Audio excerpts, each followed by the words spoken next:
ময়না পালতো, ময়না তোতা পাখি যেটা কথা বলে পালতো। একদিন সকালে বাহির হইতেছে, ময়না বড় দামি হয়, অনেক দামি পাখি।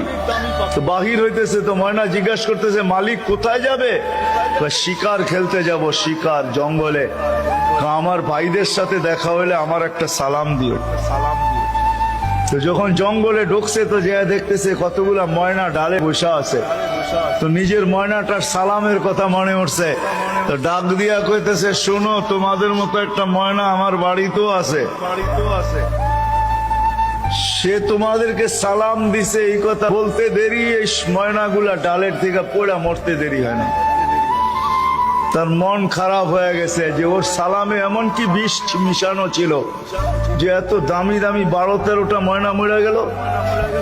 তো শিকার না খেলেই বাড়িতে চলে আসছে। তো ময়না জিজ্ঞাসা করছে, মালিক এত তাড়াতাড়ি ফিরলে, হাতে তো কোনো শিকার দেখি না। তুই কথাই বলিস না। বলে কেন? তোর সালামে এমন কি বিষ ছিল যে তোর সাথীদেরকে সালাম দিতে দেরি, একটু মরতে দেরি হয় নাই। এই কথা বলতে দেরি, নিজেরটাও মরতে দেরি হয় না, ওইটার সাথে সাথে মরে গেছে।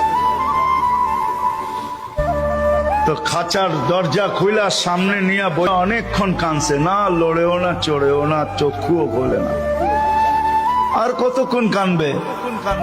বাস ওইখানে তো ওইখানে লাইখা যে উঠা দাঁড়াইছে ময়না, বাস উড়া চালে বসে গেছে। তো বলছে, এটা কি করলি?